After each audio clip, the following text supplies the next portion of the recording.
Chapter 1, Practicing Entrepreneurship.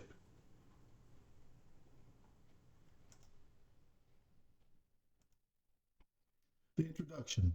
The ability to create new opportunities, entrepreneurs consistently change the world. Entrepreneurship may be different from what we think. Startup in search of a business model. Someone who begins a startup. We've often heard these things again, so I'm going to repeat that. Startup entrepreneurship may be different from what we think. Startup in search of a business model. Someone who begins a startup.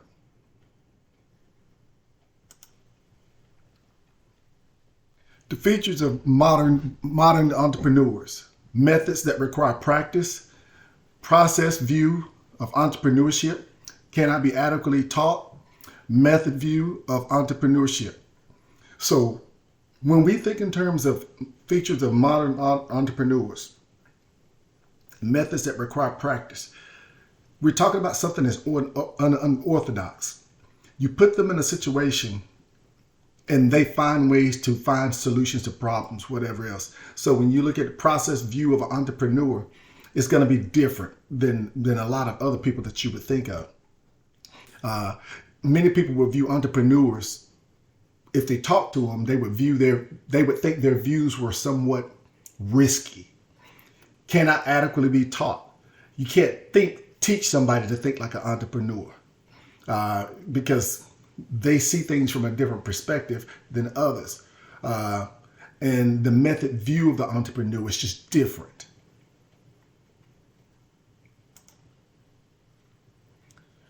So entrepreneurship may be different from what we think. When you look features of the modern entrepreneurs think differently. Serial entrepreneurs, effectuation, defined by Savolti.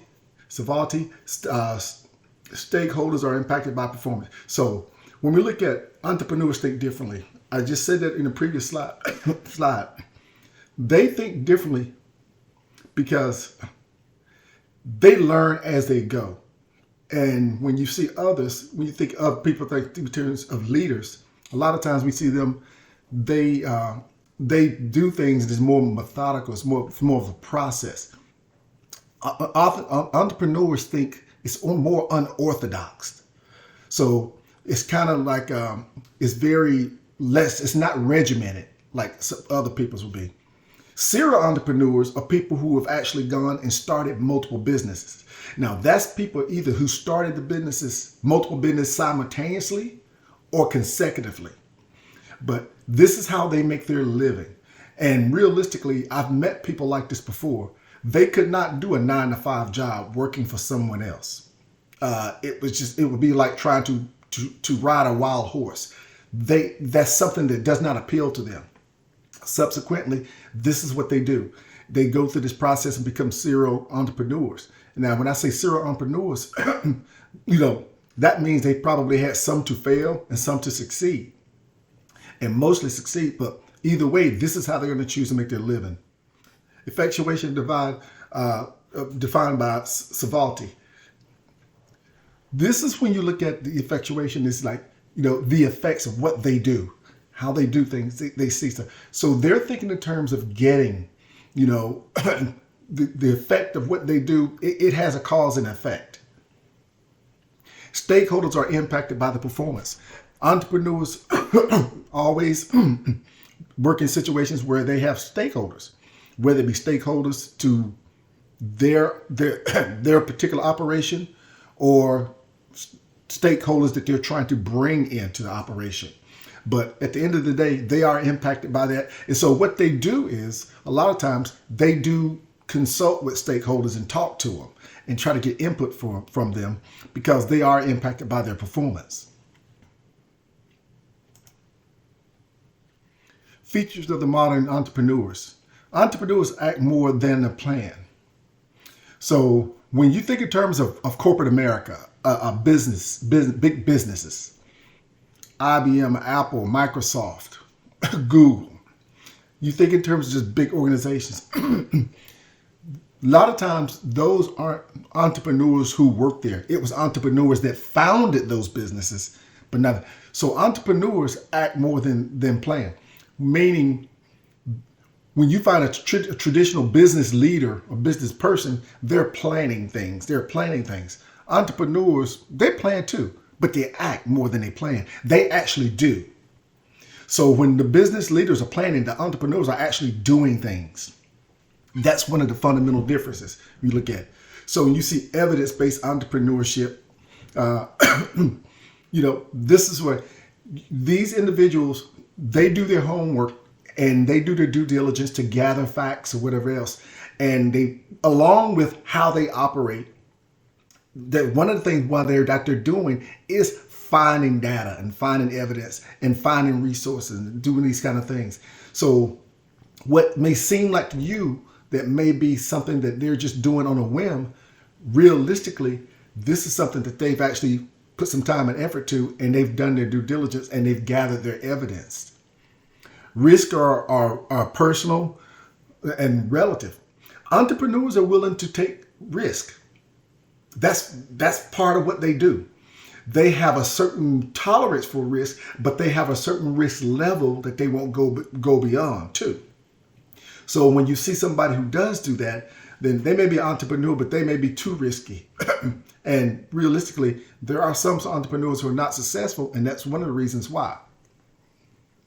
Should not be all or nothing. So you see this thing, it's like, well, entrepreneur endeavor, you thinking about entrepreneurs. Well, either I'm going to make something that's going to make me rich or I'm going to go broke. No, it doesn't have to be that way.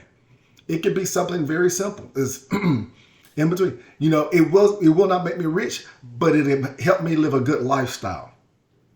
That's in between. And reality is that's what most entrepreneurs are, where they fall.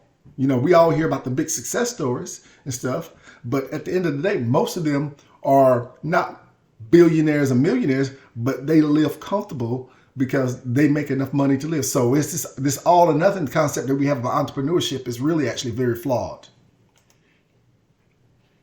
Features of modern entrepreneurs. Profit, not only the motive. Here's something that's very interesting. Profit is not they're not motivated by only profit. They're motivated by profit and usually some type of service or a cause. It's something that's important to them. That's one of the things that helps them drives their passion to do what they do, because it's more than just making money. And I'll give you an example. I want to find a way to help the homeless shelter in the city where I live. And I want to come up with a business and stuff that I can do that with. See, I'm about making money, but I'm also looking about helping the homeless shelter too, which is helping homeless people in that example I just gave. So profit, not the only motive for these folks. In many cases, it's not. Do good while making money. So one thing about when you look at this, these individuals, the money peaks and valleys and stuff. And so you take advantage of the peaks and valleys and you work that system. So, when you've got do good while making money. Okay, while you're making money, make smart decisions. Do good things. Keep money in reserve. Look at other ways you might be able to venture out and do some other stuff. It's not a situation where we sit back and say, well, now I'm making money, I've got it made. No. Do other things. Do good while making money. Start thinking about broaden your horizons. Americans motivated by wealth and impact. So when we look at a lot of times with different organizations, different countries, you find, but in America, Americans are motivated by wealth and impact. So when you see that, it's like, well, yeah, it's one thing to say that, this guy's wealthy. Well, this person may not be wealthy, but the impact of what that person does affects a lot of people. Subsequently, it gets people's attention, whether you come in with wealth or whether you come in and being impactful. In every country is different, but if you have if your impact is big enough, and sometimes it's referred to as a footprint, if it's big enough, you can have an impact. Less motivated to continue tradition is one thing that we find in America. Americans, you historically look back, you saw family businesses, and the grandfather started it, the dad runs it, and now the grandson runs it. So what's happening now in America is the grandfather started it, the dad's running it, and then the grandson's running it, but the great grandson does not want to. They want to do something else. He wants to do something else. And you're seeing this more, it's happening more frequent than not, where you have someone who's in the family who's less inclined to want to continue family traditions. They want to pursue their own interests, and it may not be necessarily the family business. Entrepreneurs collaborate more than they compete. You know, we think about entrepreneurs and we think that, you know, these people are always in constant competition with each other. They're always trying to get a leg up. Well, if the truth be known, a lot of them actually work together in various capacities because they take advantage of, if they may not have all the resources or the income or whatever else, if they can pair up with other individuals and network with other individuals, then they can find ways to get those resources that they need. When you look at with organizations, a lot of times we see this, and we think about, how did they get to be so big? Some of them started out just doing this right here. Started out with an entrepreneur endeavor and ended up working with other individuals to collaborate to become stronger at what they do.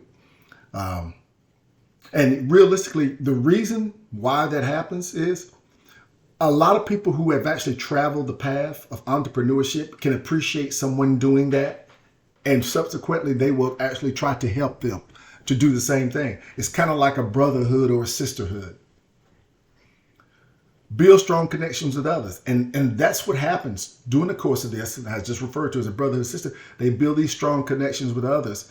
And, you know, while they're doing it, they establish these networks. And it's very important to establish these networks because you're meeting people of like-minded, of predisposition.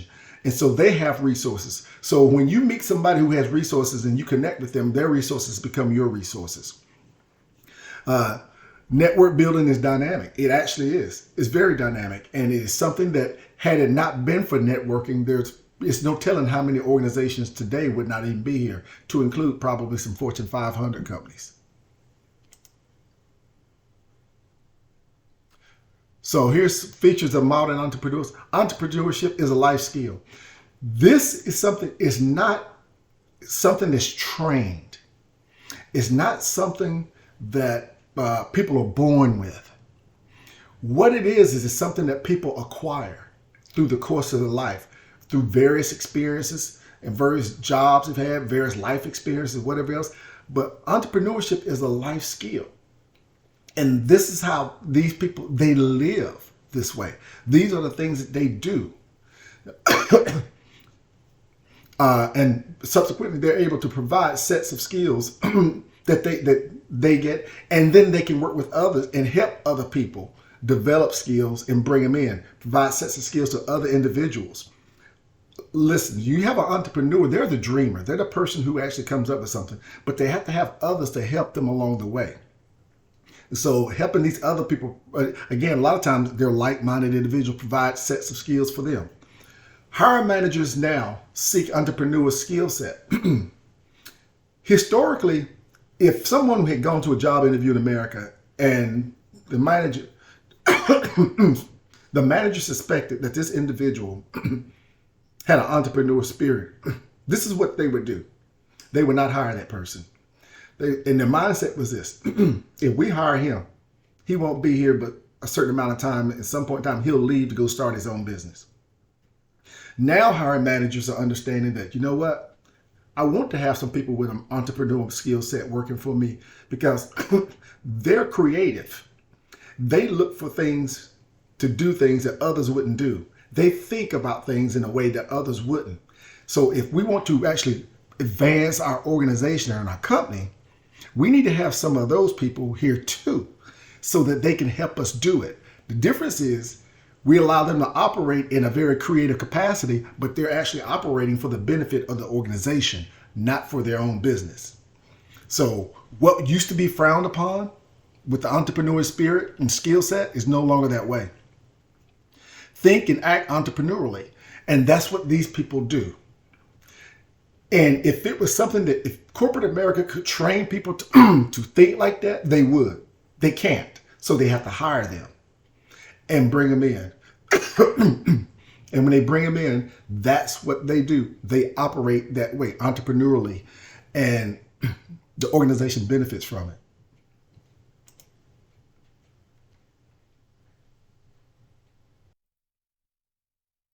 So the corporate entrepreneurship. See, these employees create products, ventures, and processes. What some of these organizations and corporations have now, they actually have some departments where these people work. And that's what they do. That's all they do. And I guess you could think of in terms of this. They would be like the dreamers, the people who dream or have vision where they want to take the company, not where they are now, but where can we go and what can we do. Corporate venture and invest in startups. You have corporations now who actually they have departments that will invest in small businesses, startups who have similar interests or working in areas that they work in or they have interest in. And of course, if they do that, they're thinking, you know what, if this thing blows up, then we can be part of it from the ground floor up. Or we can buy it out. If it gets possible, it grows and gets so big and stuff, then we can buy the owners out and just take it over totally. But that's why corporate venture and invest in startups.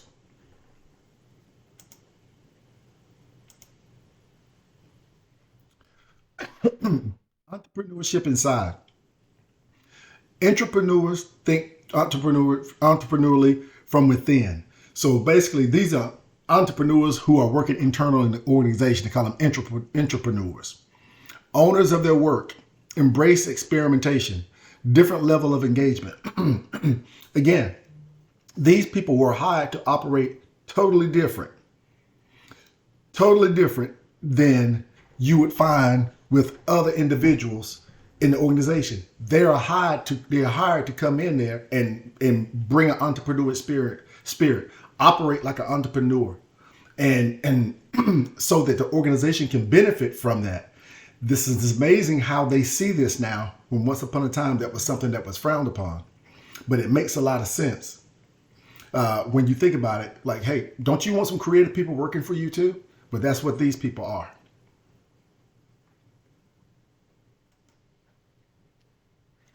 Franchising.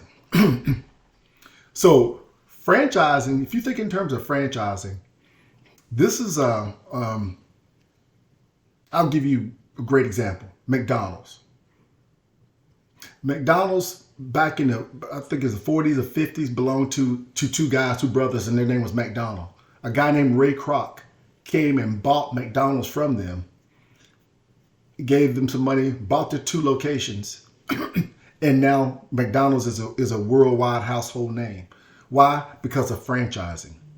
Franchising, operators buy licenses for franchise. A franchise operates by license from a franchisor. So in order to get a McDonald's, you have to go up with a certain amount of money up front, pay a large sum of money to them, and then they will give you a franchise. And then what they do is, after you pay them that money up front, then they get a percentage of your monthly gross sales.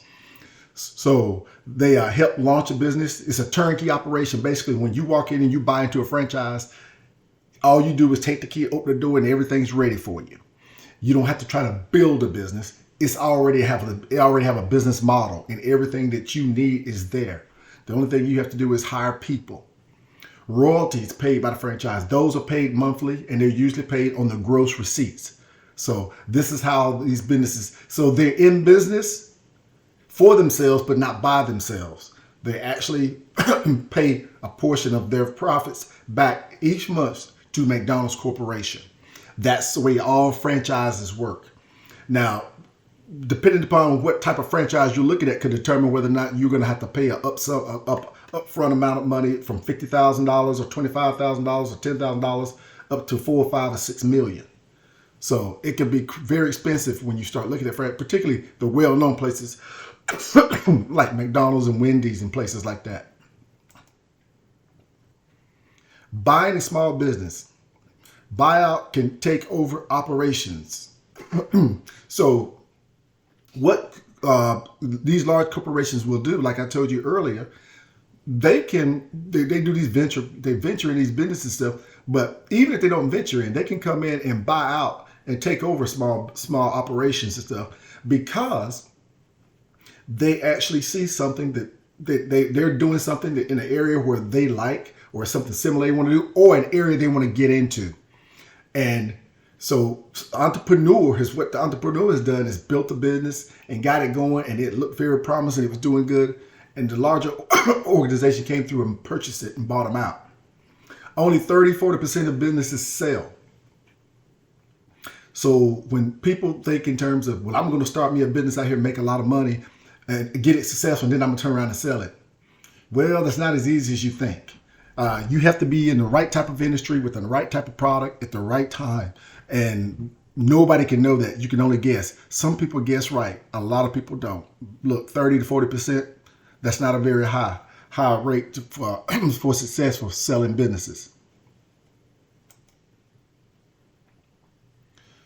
Social entrepreneurship, sourcing solutions to social problems. So when you look at social entrepreneurship, sourcing solutions for social problems, sustainable development goals, benefit corporations. So when we think in terms of these, we think in terms of the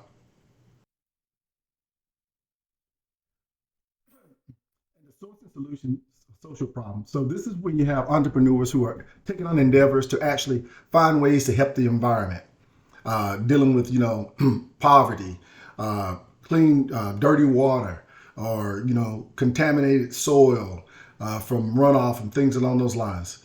So you'll find people are gaining that. And sustainable development goals and stuff, this is something that was established by the United Nations. And it's used by various countries and stuff.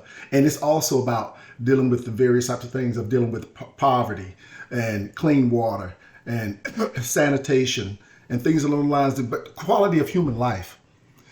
And when you look at the Benefit Corporation B, this is where corporate America actually has gotten involved, and they get a special license to become a benefit corporation, and they do some things along those lines, things that to try to take care of the environment, to ensure that people are living in clean areas and not getting contamination from various things along those lines. And it's part of the way they give back.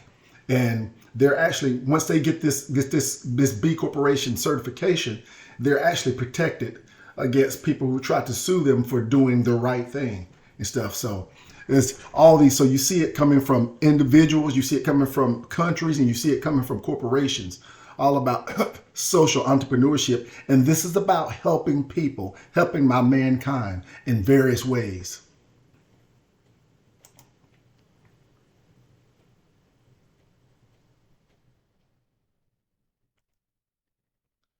Family enterprising. Business managed by family members. Each generation brings organization forward. So you will find that we have a history too in this country, rich in business, family enterprise, and businesses managed by family members. Some of them are successful. They've been around for a very long time, a very long time. I spoke earlier about sometimes you have individuals who don't want to continue that, but we still have a fair share who do. And what they do is they bring their children up in the business. They learn the business. So it's in their blood. Now, granted, they'll send them off to college to go get a good education stuff, and then they'll come back and then they'll get into the family business. And they do this, and it's generational. And each generation adds some type of value and worth to this business, and it helps it evolve so that it can continue. Give you an example. If a business has been around for 50 years and it was founded by the great-grandfather, well, the great-grandson won't be running it the same way his great-grandfather did, because there's been so much evolution of the business as the country's changed and as the world's changed between when he founded it and when the great-grandson took over. Serial entrepreneurship. Starting several businesses, not satisfied with just one, constantly look for the next idea. These people are just, it's like they one business would not be suitable for them. And it's not that they're greedy. It's not that they're trying to make a lot of money. It's how they're wired. They truly believe that they really enjoy starting businesses, and then they get good at it. So what their goal is to do is not to start a business and keep it for the next 10 generations of the family. The goal is to start a business and get it profitable and then sell it and make money. So they want to make money in the business, and they want to make business off it when they sell it. That's what the serial business entrepreneurs do. They don't get stuck with the business or whatever else. They find ways to continue to thrive and move forward. Not satisfied with just one. Constantly look for the next item. And then they go to it. They're just as much as they may have multiple businesses simultaneously going right now. Even while they're doing it, they're looking for the next one.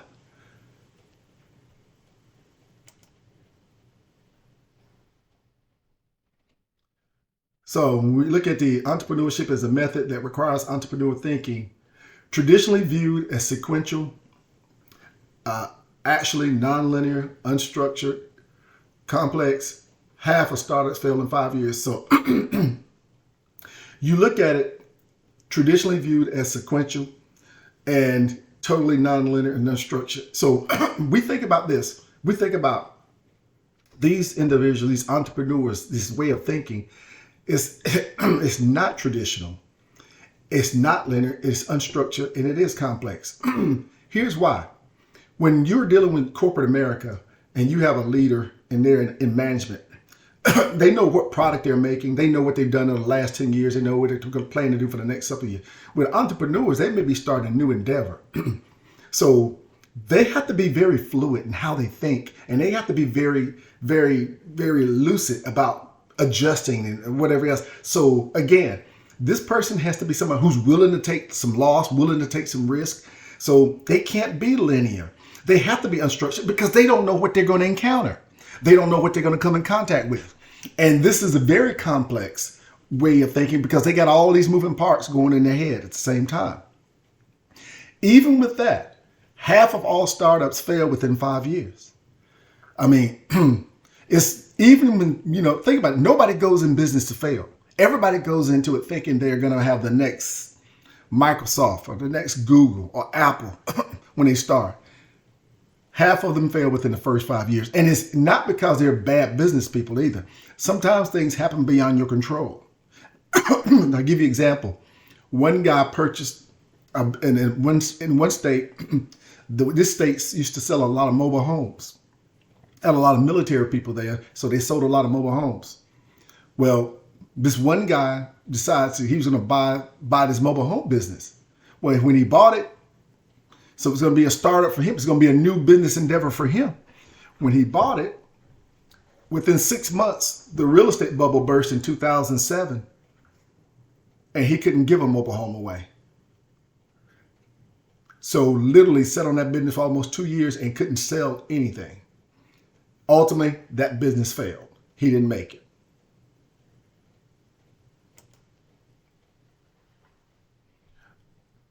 Entrepreneurship as method. No guarantee or particular outcome can guide you through chaos. Gets easier with practice. Entrepreneurship as a method. It is not a process. Process is something that's structured. It's something that you go through. Steps that you take. Entrepreneurship, it may have some steps, but it's unstructured.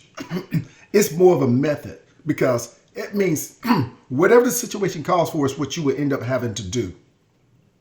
There is no guarantee or particular outcome. Remember, in a lot of cases with these entrepreneur endeavors, it is something new, somebody starting from scratch. So they can only give their best guess as to, is it going to work or not? So there's no guarantee for outcome. And that's the reason right there. No guarantee for a particular outcome. It's why many people will not become entrepreneurs. That's too much for them. they like guaranteed money. So they would never venture out there because they would view this as too risky. This way of thinking, though, can guide you through chaos. They understand that it's going to be rough weather, stormy seas and stuff. And they're prepared for that because they have an entrepreneurial way of thinking. For those who are not, that would be the time that they would quit when they get caught up in chaos. It gets easier with practice. We've heard this in sports. Practice makes you better. Well, as you get more experience, they learn by doing and they get more experience. So we're going to call that experience practice. And that's one of the reasons why they can excel at that and then turn around. And like we talked about a few slides earlier, and then maybe after they got that going, now they can become a serial entrepreneur and actually start doing things because they've learned how to navigate in that world and they've gotten good at it. Managerial versus entrepreneurial thinking. So I mentioned this a little bit earlier, but not smaller versions of corporations. Entrepreneurs endeavors are not smaller versions of corporations. They're different. More uncertainty and risk, thought more entrepreneurially as babies. So there's more risk associated with, and it's, remember, businesses, they like low risk or no risk. They have been in businesses, big businesses, been in corporations, been in business for a long time. They have records to look back on and data and this and that they can look back on and to kind of help them predict where they're going to go. And you have managers, people you hire to make sure that those things happen. Entrepreneurs don't have those opportunities. Again, many times they're starting a business from scratch, or they're starting a brand new business or a brand new industry, something. So they don't have any of that. So more uncertainty and risk. And a lot of these people, if you look at them, they actually had entrepreneur type mindsets even when they were little. And so this is something that's kind of like, it's not, they weren't born with it, but they start developing it. And so you see things like this, thought to be entrepreneurs babies. And I'm sorry. So, and when they were babies, people who looked at these folks and said that, well, they were born that way. No, they were not. They were not born to be an entrepreneur. They learned to be an entrepreneur. Now, they may have been predisposed by certain as young kids and stuff, and a lot of times it's due to their environment. But I'll give you an example. If you have an entrepreneur father and mother and they raise you, well, you see it. So there's a chance that you may be that way too. But this is learned. It's not actually, you don't inherit entrepreneur genes. Managerial versus entrepreneurial thinking. Traditional education inhibits entrepreneurship. Ventures need entrepreneurs and managers. Think like entrepreneur in the beginning. So traditional education inhibits entrepreneurship. It actually does. This is where the mindset with a lot of Americans, where we believed that entrepreneurship is risky. It's too risky, it's too unstable because of traditional education. It promoted folks to get a job, to go to work somewhere, to get steady income, to not deal with all the risks and whatever else. And that's how most people were trained. And so, and that's what a lot of people born here, a lot of their mothers and fathers and grandparents, that's what they did. So they've never seen entrepreneurs in their family, but it's because everybody was educated the same way. Now that is changing. Slowly but surely it is changing. Ventures need entrepreneurs and managers. So people who are ventures, you look at the people who have money. And they're like, you know what? I have the money, so I'm looking for entrepreneurs that I can invest with, that I can work with. And they're looking for managers that they can bring in these corporations and bring them in because they need both. You need both. With corporations, they need both. And you bring them in because they do two different things and they need both. One is going to be creative and open-minded and unstructured, looking for new ways to do stuff, and the other is going to keep things in order. think like the entrepreneur in the beginning. If you do, that means you're thinking creative. You're open. You know, you're not looking at things with a blinders on. You're actually saying, you know what? Let me consider all options. Let me look at different all angles. Let me think about things I normally wouldn't think of. That's thinking like an entrepreneur, and that'll help start a situation where you actually start off in the right direction with more options and more ideas and things you may be able to do. So when we look at the Babson's entrepreneur thought and action,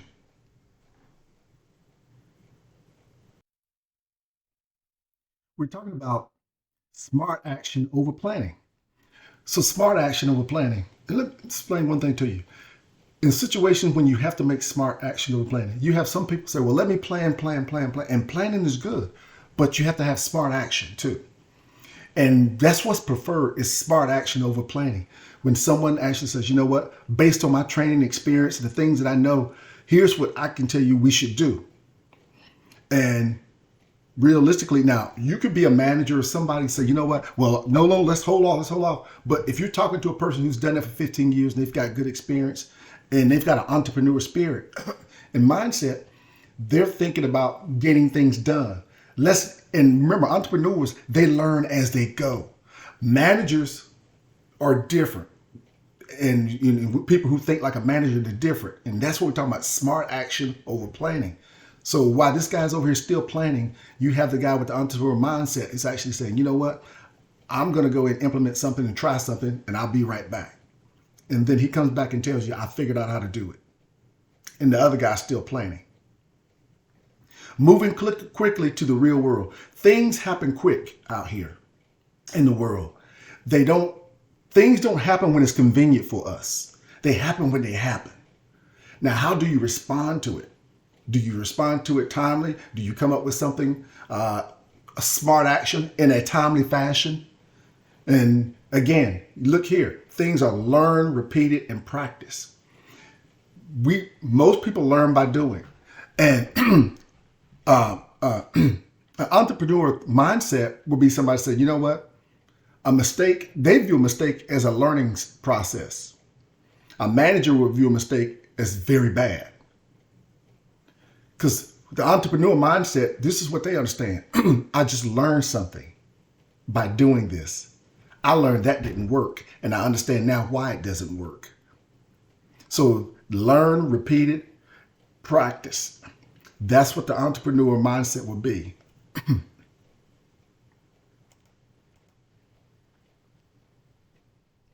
So also when you look at entrepreneur mindset, act sooner.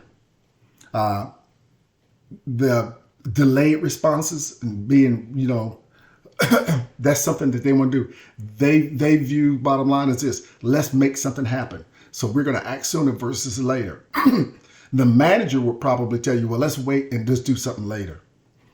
Trying is a low cost experiment. So when in entrepreneur endeavors, remember, a lot of times these are startups.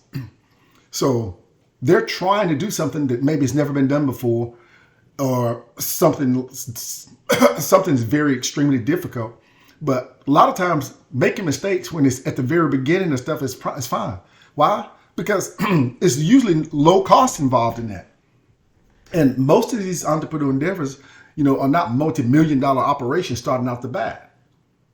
So, you know, they want to go ahead and get involved and get something, try something pretty quick. Also, too, this is something. If they're going to fail, they want to fail sooner. So if they spend let's say they spend a couple of $100. Let's say they spend $1,000 and they're trying to start a little small business, and they try something really up front and it doesn't work. 3 months from now, and it fails. Well, all they're out of is $1,000. But it was a low cost experiment and it fails soon, and that's what they want. Guess what they do? They go and try something else. Experiment with new ideas simultaneously. They're even thinking about something else while this one business is even failing. That's an entrepreneur mindset.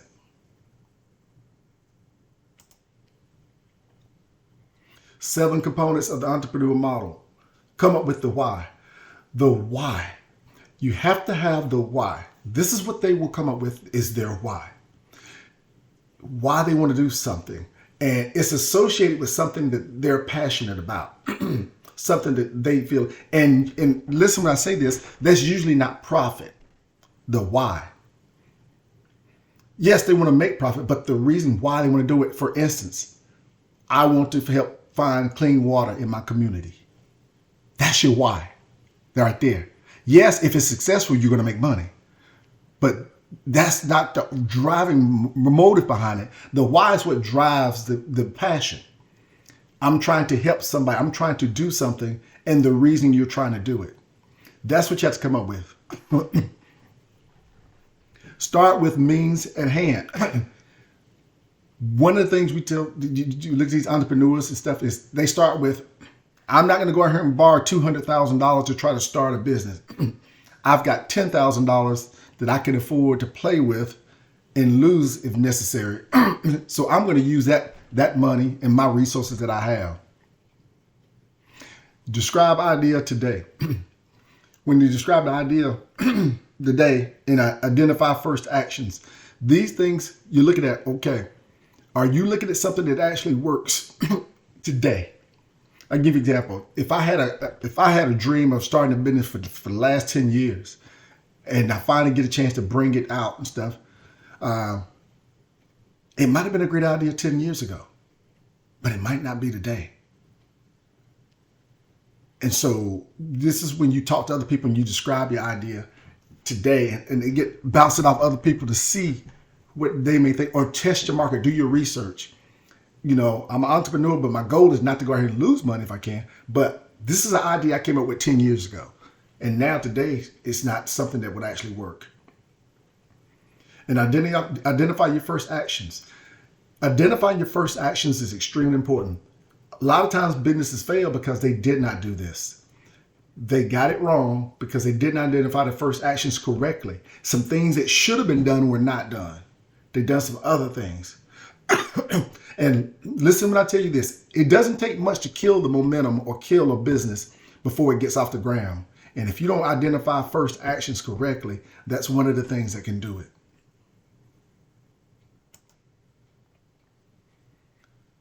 Seven components of the entrepreneurship model. Enroll stakeholders, calculate affordable loss, act, learn, build. Enroll stakeholders. These are the people that you want to get to come in with you in your endeavor. It may be your vision, it may be your dream, but you need to have some other people with you to help you make it happen. These are stakeholders. You get these folks to come in and they are believers too. So now, you know, these people you're responsible for, and these people are actually going to hold you responsible because they're stakeholders. They have something to risk as part of this. Calculate affordable loss. Know what your loss can be. Notice I said earlier, I get an example about, you know, I'm going to start a business with what I have in hand. I got $10,000 that I can play with. I can afford to lose that. Well, I didn't say $20,000 or $30,000. Know what that amount is. Know what that is. Calculate, because if you lose it, will you lose your house? Will you lose your car? And if the answer to that is yes, I will, then that's something you can't do. And it may be bad timing. But either way, you got to look at, calculate the affordable loss. Is it something that's going to knock a hole in you and make you put you to the point where now you're homeless or you're sleeping in your car? Act, learn, build. That's what the entrepreneurs do. They act, and while they're acting, they learn what they're doing, and they're building as they go. Not only just in the business, but networks, all the other things. That is part of that mindset. Again, you know, some action. Do some action. I'm going to learn things while I'm doing action. And I'm going to be building this business, and I'm going to be building networks for resources as I go.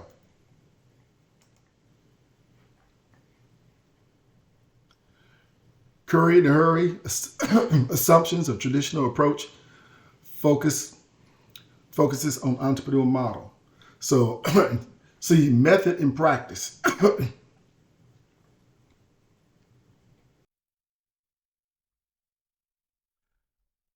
Curry in a hurry.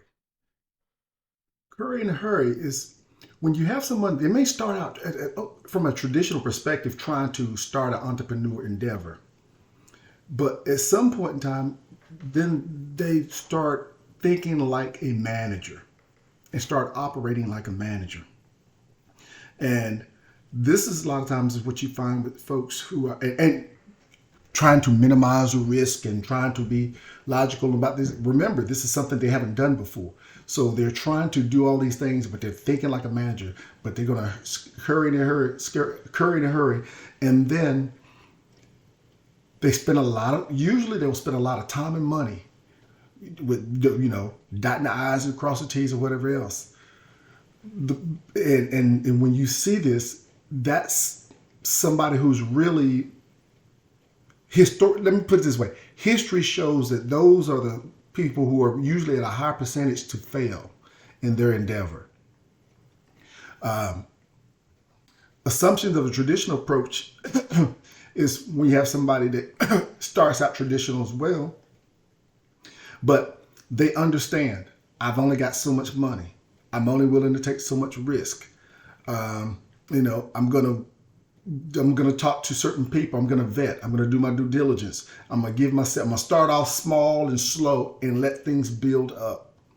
And in that sense, it's like, okay, let me try to get to where I want to go, but let me be a gradual thing. I can't hurry and do it, but I'm going to be gradual and go about it. And a lot of times, those are the ones usually at the end of the day, their focus is on growing the business in a way that gives it a higher rate of success for succeeding, which focuses on the entrepreneurship model.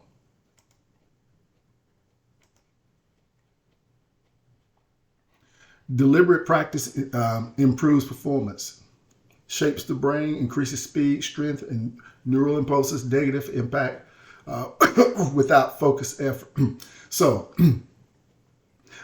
the entrepreneur mindset and the way the brain operates, it actually is good. It's been scientifically proven that when someone actually does deliberate practice, it improves performance. So, and it helps shape the brain. So when they can go in and they measure it and they can see these things, and it's amazing when you have deliberate practice versus just practice. It's one thing when someone says, I'm going to have a practice, and then someone actually goes and you see someone practicing or somebody else has a deliberate practice. There's more thought going into it. It's constant thinking about what's going to happen here versus somebody else just going through the motion. Well, it's just routine for them. Well, when it's deliberate, you're constantly thinking. The brain is constantly stimulated because you're thinking about what's going to happen, what could happen, what could I have done better, or what's going on right here. There's a difference. And entrepreneurs actually utilize that. And it does actually stimulate the brain, increases speed, strength, and neural impulses. So this is something that actually, if I give you an example, if you see some people that they're talking about, if you're a meta entrepreneur and they're talking about their product or what it is they have, and they're extremely excited and they're really into it and they're upbeat, that's what you're seeing. That right there is what you're seeing. And so that is something that actually is, and realistically, stimulation of the brain is actually a very good thing for us all.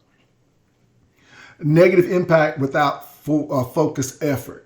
So when we look at a negative impact without focused effort, if you take someone who's not wired that way, you get a totally different concept. Totally different result.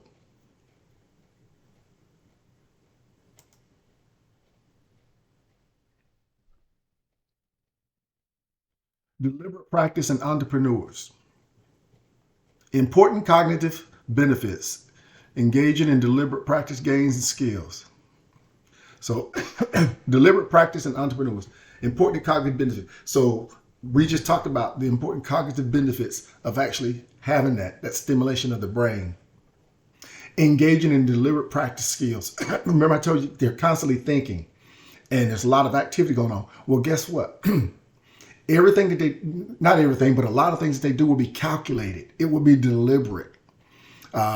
to accomplish something, and subsequently, they're gaining skills as they're doing it. And that's one of the reasons why these individuals a lot of times can succeed in business and do well in multiple businesses, sometimes simultaneous, and others fail because they don't do this.